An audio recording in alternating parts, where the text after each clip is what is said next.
Alright, तो अभी तक हमने टाइप्स ऑफ लोड, स्ट्रेसेस, ठीक है, स्ट्रेन तक डिस्कस कर चुके हैं इन दिस पर्टिकुलर चैप्टर। तो अभी हम आगे इसके कुछ कंसेप्ट स्टार्ट करते हैं। तो आज के लिए हमारा जो फर्स्ट कंसेप्ट है वो है इलास्टिसिटी। तो इलास्टिसिटी को पढ़ते हैं। तो इलास्टिसिटी बेसिकली क्या होती है, ठीक है। तो हम एक सिचुएशन देखते हैं, जैसे हमारे पास यहाँ पे एक स्केल है, ठीक है। तो हम इसमें क्या देखते हैं, what we notice here is कि अगर मैं इस पे कुछ फोर्स लगाऊं लाइक दिस, ठीक है, तो ये पहले बेंड हो रहा है, ठीक है, इट इज गेटिंग बेंडेड, ठीक है।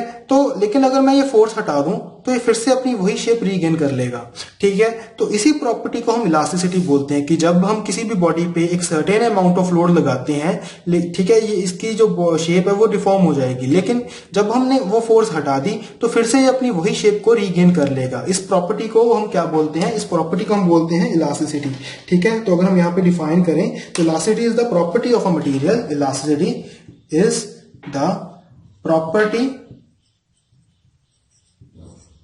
of the material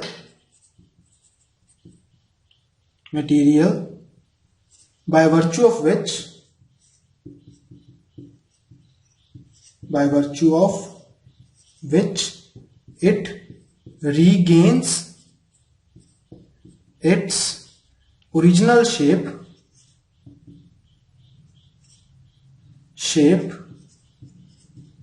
after removal of load। तो हमने क्या लिखा है कि it is the property of the material by virtue of which it regains its shape after removal of load, कि जब हम लोड को रिमूव कर देते हैं बॉडी जो है वो अपनी ओरिजिनल शेप को रीगेन कर लेती है। तो इस प्रॉपर्टी को हम क्या बोलते हैं, इलास्टिसिटी, ठीक है। लेकिन ऐसे नहीं है कि हम कितना भी लोड लगाएं बॉडी फिर से अपनी शेप को रीगेन करेगी। एक पॉइंट होता है, ठीक है, अगर उसके बाद भी हम लोड लगाते जाएं तो बॉडी या तो टूट जाती है या फिर उसमें परमानेंट डिफॉर्मेशन आ जाती है। तो उस पॉइंट को हम क्या बोलते हैं, इलास्टिक लिमिट, ठीक है, elastic limit.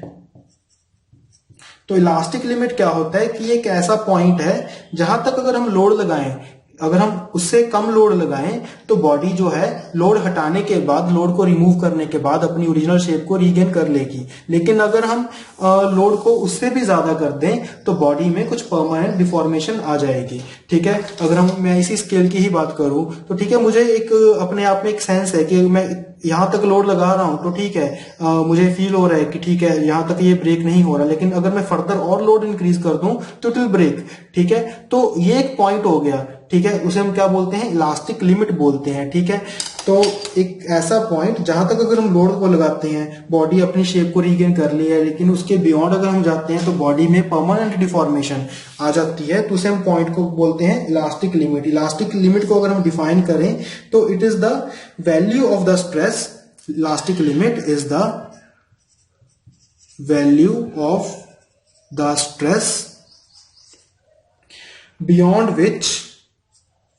beyond which the material will not return to its original position, the material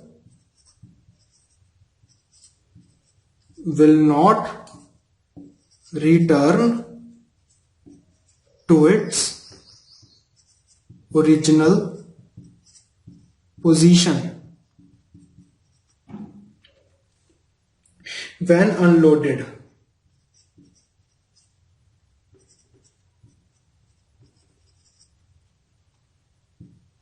But retain a permanent deformation.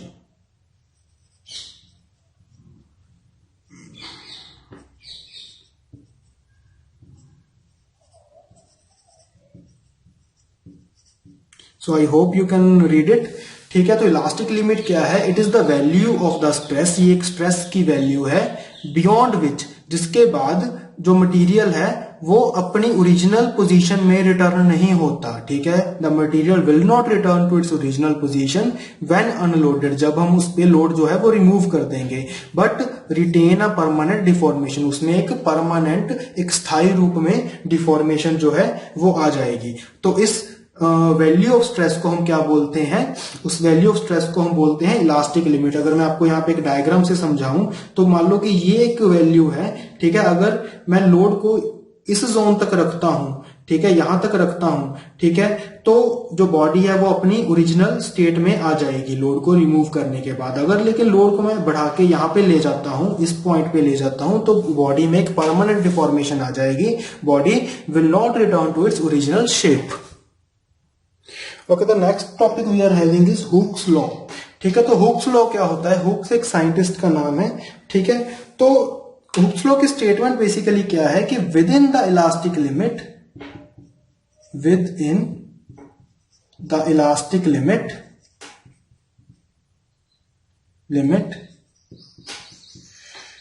Stress is directly proportional to strain. ठीक है, कि कोई बॉडी है सपोज, ठीक है, आपने उस पे ऊपर लोड लगा दिया, ठीक है, लेकिन जो लोड है वो इलास्टिक लिमिट के अंडर ही है, आपने बहुत ज्यादा लोड नहीं लगाया, this is with in the elastic limit.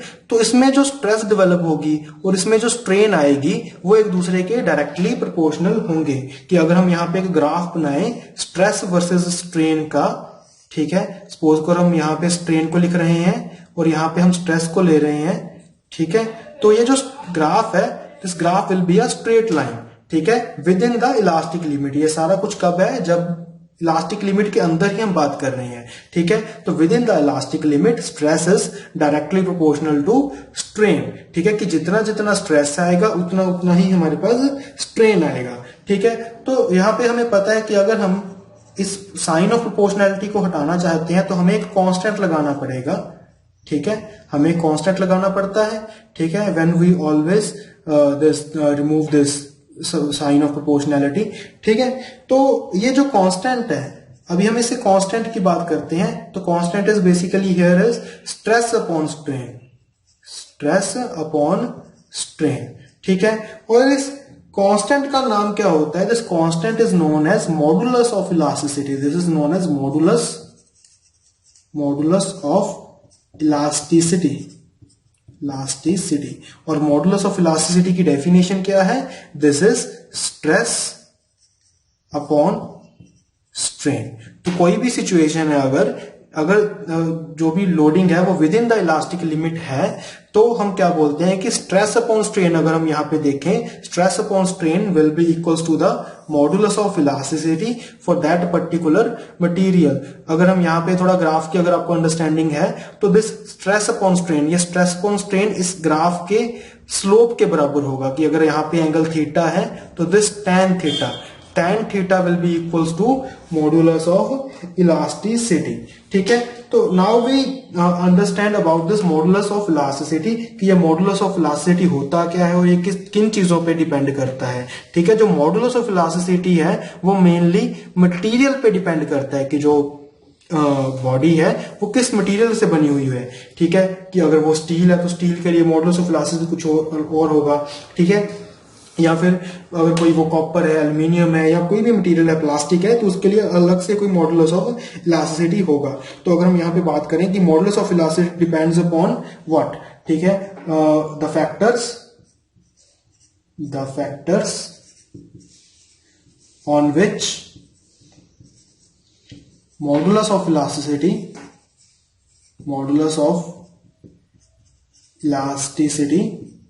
Depends. तो फर्स्ट हमारा जो फैक्टर है वो होता है nature of material of the body, nature of material of the body, कि जो बॉडी है वो किस मटेरियल से बनी हुई है। कि फॉर एग्जांपल वो स्टील से बनी हुई है, ठीक है, प्लास्टिक से बनी हुई है, तो उसके लिए अलग से वैल्यू आएगी for the modulus of elasticity. And the second thing is the manner in which body is deformed, the manner in which body is deformed, ठीक है। ये फिर से वही डिस्कशन आ जाती है कि बॉडी पे जो डिफॉर्मेशन हो रही है वो किस तरह से हो रही है, कि whether this deformation is of tensile type और this deformation is of compressive type. की जो डिफॉर्मेशन है वो टेंसाइल की है, टेंसाइल तरह की है, या कंप्रेशन है, या शियर तरह की है, ठीक है।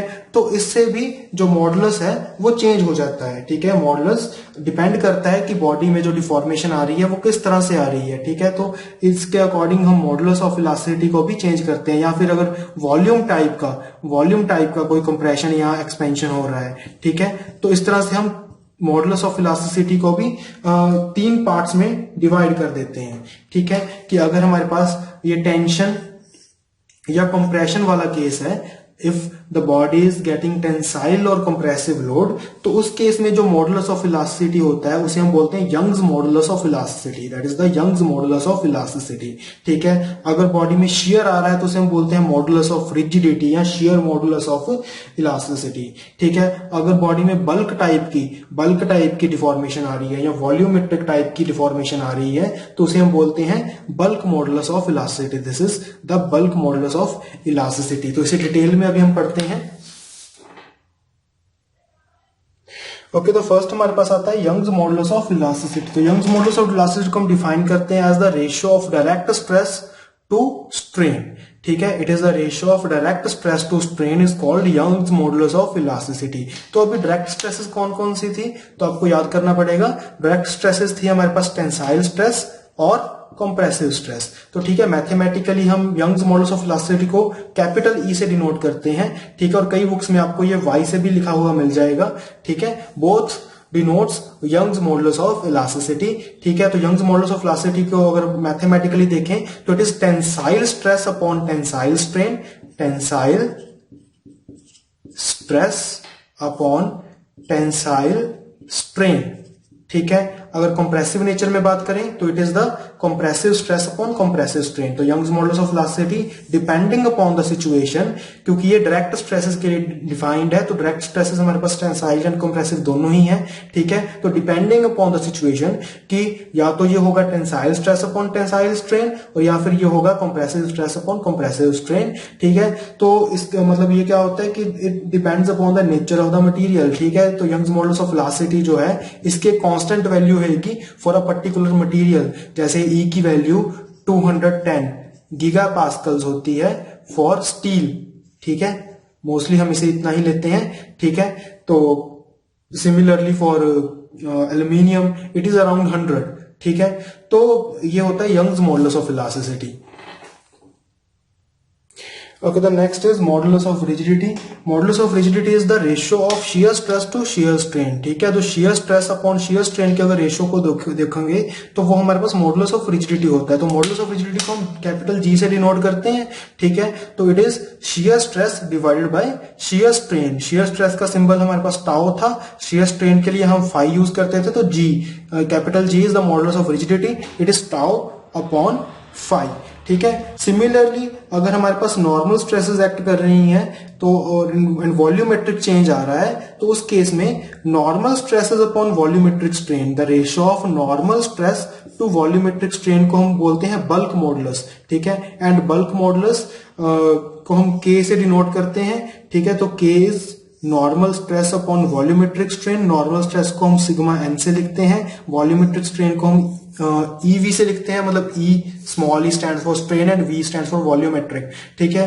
तो capital K is sigma upon E, normal stress upon volumetric strain. तो I hope you have understood up to this, ठीक है। अगर आपको कोई भी डाउट है you can ask in the comment section, ठीक है। तो इसके आगे अभी हम पॉइजन्स रेशियो वगैरह उस तरह के कॉन्सेप्ट्स पढ़ेंगे, ठीक है। और उसके बाद रिलेशन देखेंगे between this modulus of elasticities, ठीक है, कि हमारे पास Young's modulus of elasticity, modulus of rigidity and bulk modulus के बीच में एक रिलेशन होता है, ठीक है। वो रिलेशन को अभी हम चेक करेंगे, ठीक है। And after that we will solve some of the numericals based upon simple stresses and strains, ठीक है, ठीक है। तो up to that best of luck for your studies, ठीक है। और आपको कोई भी डाउट है you can ask in the comment section. Our today's topic of discussion is Poisson's ratio, ठीक है। तो पॉइजन्स रेशियो से अभी हम स्टार्ट करते हैं, ठीक है। तो इसे स्टार्ट करने से पहले एक सिचुएशन को देखते हैं ध्यान से, ठीक है। सपोज करो हमारे पास एक बार है, ठीक है, we are having a steel bar, ठीक है, किसी भी मेटल की कोई रॉड है, ठीक है। आपने क्या किया, दोनों साइड इसके ऊपर फोर्स लगाई, ठीक है, टेंसाइल टाइप ऑफ फोर्स, ठीक है। तो अभी तक आपको इतना तो समझ में आ गया होगा कि इसमें क्या इफेक्ट प्रोड्यूस होगा, ठीक है। तो हमें पता है कि इसकी जो लेंथ है वो इंक्रीज कर जाएगी, ठीक है। लेकिन इसमें सिर्फ यही एक इफेक्ट नहीं प्रोड्यूस होता कि अगर आपने मेरे पहले लेक्चर्स देखे हैं तो आपने देखा होगा कि जब भी मैंने इसे ड्रॉ किया है मैंने इस तरह से ड्रॉ किया है, ठीक है। तो मैंने सिर्फ इसकी लेंथ को इंक्रीज नहीं किया लेकिन इसका एरिया भी डिक्रीज किया हुआ है, ठीक है। तो ये ऐसा क्यों होता है, ठीक है, क्योंकि आपने पहले भी नोटिस किया होगा कि जब भी मैंने इसे ड्रॉ किया है पहले ये साइज इतना था लेकिन बाद में मैंने इसे जब एक्सटेंड करके ड्रॉ किया है तो मैंने क्या किया, इसकी लेंथ को इंक्रीज कर दिया लेकिन इसका ये जो क्रॉस सेक्शन था वो पहले इतना था तो डिक्रीज करके बाद में मैंने उसे इतना बनाया है, ठीक है। तो ऐसे क्यों होता है, ठीक है, दिस इज बिकॉज कि जो वॉल्यूम ऑफ द मटेरियल है वो उतना ही रहेगा, वॉल्यूम चेंज नहीं करेगा, क्योंकि अभी हम जस्ट इसे इलोंगेट कर रहे हैं एक डायमेंशन में हम इसे खींचने की कोशिश कर रहे हैं। तो क्या होता है कि इसकी लेंथ बढ़ जाती है लेकिन साथ ही साथ इसका जो एरिया है एरिया डिक्रीज करता है। क्यों, क्योंकि मटेरियल तो उतना ही रहेगा ना, हमने मटेरियल तो ऐड नहीं किया इसमें, जो मान लो जितना वॉल्यूम था मटेरियल का वो वॉल्यूम उतना ही रहेगा। उसी कारण से अगर लेंथ को बढ़ाते हो तो इसका जो एरिया ऑफ क्रॉस सेक्शन है वो डिक्रीज कर जाता है। ऑन द अदर हैंड अगर हम कंप्रेशन की बात करें, ठीक है, मान लो कि आपके पास एक बार है, ठीक है, उसी तरह से, ठीक है, और आपने इस तरह से लोड लगाया, ठीक है, जो लोड है वो अभी क्या कर रहा है, इस बॉडी को कंप्रेस करने की कोशिश कर रहा है। तो कंप्रेस होने के बाद अभी किस सिचुएशन कैसी आएगी कि इसकी लेंथ तो डिक्रीज कर जाएगी लेकिन इसका जो एरिया है द एरिया विल इंक्रीज, ठीक है। तो अभी हमारा पॉइंट बेसिकली क्या है कि जब भी हम कोई लोड लगाते हैं वेदर टेंसाइल और कंप्रेसिव तो उस केस में सिर्फ लेंथ के टर्म्स में डिफॉर्मेशन नहीं होती, डिफॉर्मेशन एरिया के टर्म्स में भी होती है, ठीक है। कि एक तो हम बोलते हैं कि इसमें जो स्ट्रेन आई है, स्ट्रेन, ठीक है, वो लेंथ के टर्म्स में स्ट्रेन आई है, उसे हम लिख सकते हैं कि strain is delta L upon L, तो it is change in length upon original length. लेकिन अगर हम एरिया के अकॉर्डिंग बात करें, ठीक है, तो उसमें हम बोल सकते हैं change in area upon original area, ठीक है, कि एरिया पहले इतना था, मान लो A1 था, ठीक है, बाद में area of cross section change होके A2 हो गया, ठीक है। तो इसमें चेंज कितना आया एरिया में, ठीक है, तो उसे हम डेल्टा ए लिख सकते हैं upon original area that is a. तो उस चीज को हम क्या बोल सकते हैं, this is also a strain, ठीक है। तो सिर्फ एरिया ही नहीं, मान लो कि अगर ये आपके पास एक सर्कुलर रॉड है तो सर्कुलर रॉड के केस में आप इसे डायामीटर भी बोल सकते हो, ठीक है, कि पहले डायामीटर D1 था बाद में डायामीटर चेंज होकर D2 हो गया, ठीक है, सेम एज एरिया, ठीक है। तो इसे आप लिख सकते हो delta A upon A, alright, ठीक है। तो अच्छा, तो ये जो स्ट्रेन होती है लेंथ वाली, क्योंकि ये लेंथ के अलोंग है तो इसे हम बोलते हैं this is known as longitudinal strain, longitudinal strain, this is known as longitudinal strain, longitudinal strain, ठीक है। और ये स्ट्रेन क्योंकि परपेंडिकुलर डायरेक्शन में है टू द एक्सिस, इसे हम बोलते हैं लेटरल स्ट्रेन या transverse strain, this is known as transverse strain, okay. तो अगर हम इस ट्रांसवर्स स्ट्रेन को लॉन्गिट्यूडनल स्ट्रेन से डिवाइड कर दें तो जो रेशो हमारे पास बनती है उसे हम बोलते हैं पॉइजन्स रेशो, ठीक है। अगर हम ट्रांसवर्स स्ट्रेन को, if we divide the transverse strain, if we write like transverse strain upon longitudinal strain, transverse strain to longitudinal strain, then this term is known as Poisson's ratio.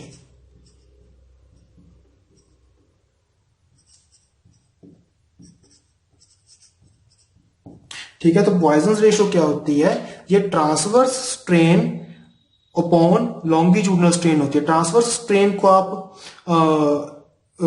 Lateral strain भी बोल सकते हो, this is also known as lateral strain, lateral strain, ठीक है।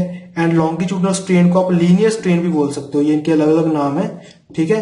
तो आप इसे lateral strain upon linear strain भी बोल सकते हो, ठीक है, lateral strain upon longitudinal strain भी बोल सकते हो, और transverse strain upon longitudinal strain भी बोल सकते हो, ठीक है। अभी इसमें एक चीज और समझने वाली होती है, ठीक है, कि हमने अभी देखो क्या किया है कि जैसे जब भी हमारे पास टेंसाइल टाइप का लोड लग रहा था, तो हमें पता है कि ये चीज इंक्रीज हो रही थी, लेंथ इंक्रीज हो रही थी, लेकिन एरिया डिक्रीज हो रहा था, ठीक है। और ऑन द अदर हैंड जब हमारे पास कंप्रेसिव टाइप का लोड लगा था, तो लेंथ डिक्रीज हुई थी, लेकिन एरिया इंक्रीज हुआ था, ठीक है। अगर आपने जो मैंने डायग्राम ड्रॉ किया था, अगर आपको वो याद है तो, ठीक है। तो मतलब इन दोनों की जो नेचर है वो एक दूसरे के ऑपोजिट है।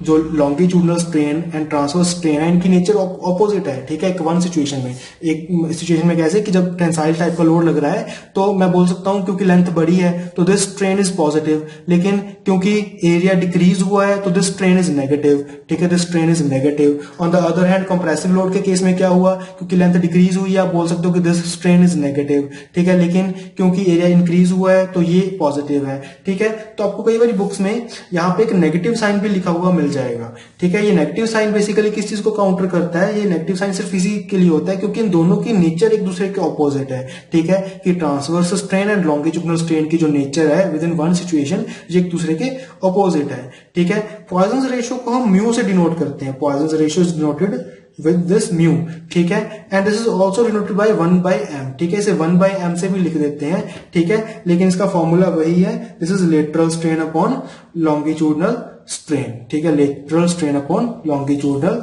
स्ट्रेन। एंड इसके जो यूनिट्स है, अगर हम यूनिट्स की बात करें, क्योंकि ये अगेन एक रेशियो है, तो इसकी भी कोई यूनिट नहीं होती, इट हैज नो यूनिट, और we can say it is dimensionless. Okay, now we discuss elastic constants of a material. आपके पास कोई भी सपोज मटेरियल है, ठीक है, स्टील है, एल्यूमिनियम है, कोई प्लास्टिक है, तो उसके कुछ कांस्टेंट्स होते हैं, कुछ कांस्टेंट्स मींस कुछ वैल्यूज होती हैं, जैसे हम डेंसिटी को बोलते हैं कि हर एक मटेरियल की एक पर्टिकुलर डेंसिटी होती है, ठीक है, उसी तरह से कुछ कांस्टेंट्स होते हैं अपने इलास्टिसिटी के रिस्पेक्ट में, ठीक है, कुछ वैल्यूज होती हैं, ठीक है, तो उसे हम क्या बोलते हैं, elastic constants of a material, ठीक है। ये वैल्यूज किस किस चीज की होती हैं, जैसे जो चीज हमने अभी पढ़ी है, ठीक है, हमारे पास जैसे एक यंग्स मॉडुलस होता है, ठीक है, द वैल्यू ऑफ ई, ठीक है, उसके बाद हमारे पास मॉडुलस ऑफ रिजिडिटी होता है, वैल्यू ऑफ जी, उसके बाद बल्क मॉडुलस होता है, वैल्यू ऑफ के, और अभी हमने पढ़ा है पॉइजन्स रेशियो। तो ये चार हमारे पास जो कांस्टेंट्स हैं, इन सभी की वैल्यूज हम बोल देते हैं as elastic constants of a material. उसके बाद हमारे पास इन सभी ये जो चार कांस्टेंट्स हैं, इनके बीच में रिलेशन होता है, ठीक है, तो वो रिलेशंस हमें याद रखने होते हैं, ठीक है। तो जैसे सबसे पहले हम करते हैं the relation between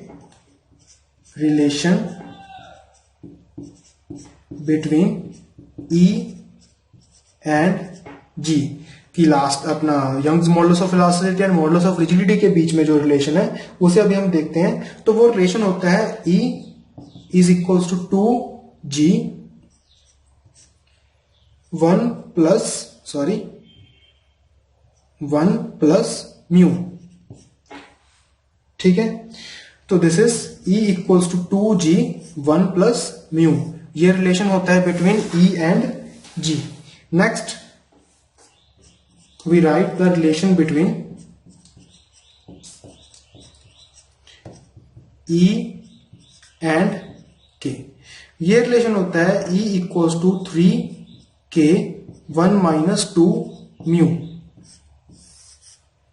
E equals to 3K 1 minus 2 mu, okay. And the last we are having the relation between E, K and G, क्योंकि अगर आप इन दोनों रिलेशंस को देखो, इन दोनों रिलेशंस में म्यू आ रहा है, अगर हम म्यू को एलिमिनेट कर दें तो हमारे पास रिलेशन बन जाता है between E, K and G, ठीक है।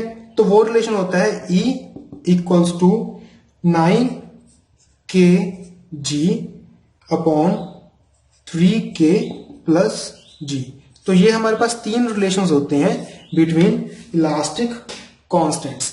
अच्छा, अगर आप और एक चीज इसमें नोट करो, तो एक रिलेशन में हमारे पास तीन फैक्टर्स आ रहे हैं, या तो E, K and mu, E, G and mu, E, K and mu, या E, K एंड G, ठीक है। तो इसका मतलब ये होता है कि अगर आपके पास कोई भी दो कांस्टेंट्स गिवन है, if you are having the value of any two elastic constants, तो उससे आप बाकी के दो कांस्टेंट्स निकाल सकते हो। कि जैसे सपोज करो अगर मेरे पास g की वैल्यू हो एंड म्यू की वैल्यू हो, तो मैं क्या कर सकता हूं, इस इक्वेशन में पुट करके e एंड म्यू को g एंड म्यू को e की वैल्यू आ जाएगी, ठीक है। देन e की वैल्यू को मैं यहां पे अगर फिल कर दूंगा तो मेरे पास k की वैल्यू भी आ जाएगी, ठीक है। तो इन दोनों वैल्यू से मेरे पास जो रेस्ट हमारे इलास्टिक कांस्टेंट्स थे e एंड k वो आ गई, ठीक है। तो ये सफिशिएंट होता है हमारे पास अगर सिर्फ दो की वैल्यूज भी हो, ठीक है। तो from these three relations we can find the values of other elastic constants, ठीक है। तो आई होप यहां तक आपको समझ में आ चुका है। इसके बाद अभी हम इस चैप्टर के कुछ न्यूमेरिकल्स कवर करेंगे, ठीक है। यहां तक अगर आपको कोई भी डाउट है you can ask in the comment section. और ये जो इलास्टिक कांस्टेंट्स हैं इनकी अगर आपको डेरिवेशन देखनी है, रिलेशंस की डेरिवेशन, तो उसके लिए आप इसी चैनल में कुछ दूसरे लेक्चर्स हैं, ठीक है, आप उन्हें रेफर कर सकते हो। उनका जो लिंक है I will provide in the description, okay.